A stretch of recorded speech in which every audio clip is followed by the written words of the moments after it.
લોહીચેડાના KL Ravani વિદ્યાલય ખાતે રક્ષાબંધન કાર્યક્રમ યોજાયો। રવાણી વિદ્યાલયના પવિત્ર અને કુદરતી વાતાવરણમાં રક્ષાબંધન કાર્યક્રમ ઉજવાયો। જિલ્લાના અંગદાન મહાદાનના કન્વીનર શ્રી અશોકભાઈ ઉલ્વાના પ્રેરક માર્ગદર્શનનો વિદ્યાર્થી ભાઈઓ બહેનોને લાભ મળ્યો।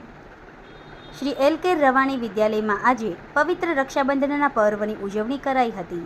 બહેનોએ વિદ્યાર્થી ભાઈઓને રક્ષા બાંધી તો ભાઈઓએ બહેનોના રક્ષણ માટે વચનબદ્ધ થયા હતા। સંચાલક નાનોભાઈ ડાખરા, આચાર્ય લાભુભાઈ ડાભી સાહેબ, પૂર્વ આચાર્ય યોગેન્દ્રભાઈ, દિનેશભાઈ કેવડિયા, વંદનાબેન, યોગિતાબેન સહિતના શિક્ષકો અને સ્ટાફ દ્વારા કાર્યક્રમ માટે જહેમત ઉઠાવી હતી। દીકરીઓએ ખૂબ સારું સંચાલન અને રક્ષાબંધનનો ભાવ જાગૃત કર્યો હતો।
આપણે ગ્રંથો વાંચીએ પ્રશ્ન સુધામાં ક્યાં ભણ્યા તો કે સાંદીપની ઋષિના આશ્રમમાં ભણ્યા હે કે નહીં રામ લક્ષ્મણ એ ભરત શત્રુઘ્ન ક્યાં ભણ્યા તો એ વશિષ્ઠ ઋષિના આશ્રમમાં ભણ્યા। એ આશ્રમ કાંઈ બહુ મોટા એવા બિલ્ડિંગ તો આપણે અત્યારે તો કરવા પડ્યા પણ હતા તો એ ક્યાં તો એ સરસ મજાના વૃક્ષો આચ્છાદિત સરસ મજાના જંગલો હોય તો એ પ્રકૃતિ સાથે જે શિક્ષણ મળે એ ખરેખર શિક્ષણ અને એ તમે જ્યારે મેળવી રહ્યા ત્યારે તમને પહેલાં ધન્યવાદ અને એ ગુરુજીઓ જે ખરેખર બેનથી માંડીના બધા જે ખરેખર તમને કંઈક આપવા માટે ઉપસ્થિત એમને પણ વિશેષ છે।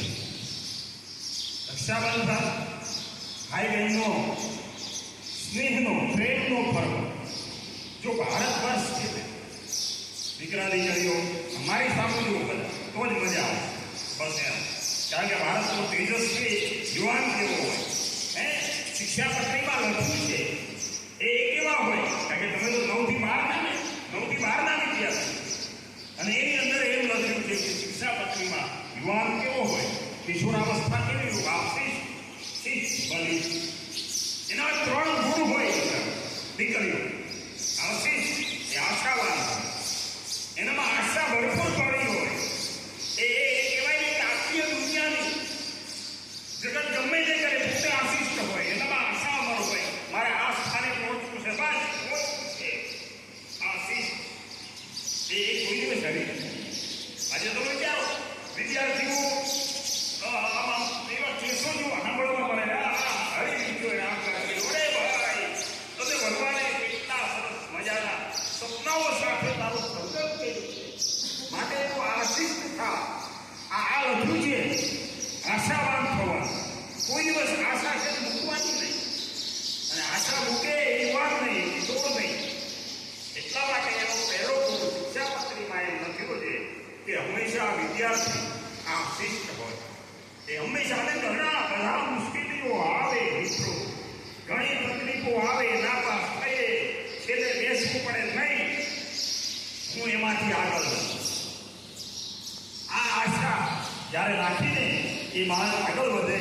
તો એ પહેલો ગુણ એનો આશિષ્ટ અને બીજો ગુણ છે શિષ્ટ એનામાં શિષ્ટાચાર એનામાં વિવેક હોય એનામાં શિષ્ટાચાર પ્રામાણિકતા હોય, એનામાં મર્યાદા હોય, હે, અને એનામાં જે કુળમાં જન્મ્યા હોય, દીકરીઓ મારી સાથે જોડે બધા જે કુળમાં તમે જન્મ્યા એ કુળની ખાનદાની તો વિચારો ભાઈ કોઈ પણ જ્ઞાતિમાં જન્મ, કોઈ પણ જ્ઞાતિમાં જન્મ, પણ દરેક કુળ એક ખાનદાન હોય, એની મર્યાદા હોય, એને ઉચ્ચ ગુણો હોય છે, અને એ ગુણને યાદ કર્યા પછી આપણે જીવવાનું હોય.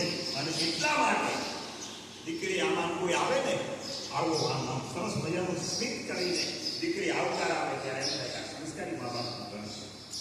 તો આજનો આપણો આ તહેવાર છે એ આપણે ઉજવ્યો બરોબર, સારો ઉપયોગ કરાય. સરસ મજાની આપણને એવા સાહેબે વાત કરી, શિક્ષકોએ પણ વાત કરી, વિદ્યાર્થીઓ ભાઈઓ બહેનોએ પણ વાત કરી. એમનો પણ આજના ટૂંકા સમયમાં આપણે બધી તૈયારીઓ કરી. સમાજ માટે સત્ય માટે સત્યપૂર્ણ સમાચાર પ્રસારણ આપના મોબાઈલ પર તરત જ લાઈક કરો, શેર કરો અને સબસ્ક્રાઈબ પણ કરો. અને હા, ઘંટડી વગાડવાનું ન ભૂલશો. આભાર. સમાજ માટે સત્ય સાથે સત્યપુંજ અહેવાલ, સમાચાર તથા જાહેરાત પ્રસારિત કરવા સંપર્ક સાધો. સત્યપુંજ સમાચાર પ્રસારણ, લબ્ધિ કોમ્પ્લેક્સ, તાલુકા પંચાયત સામે, સિહોર.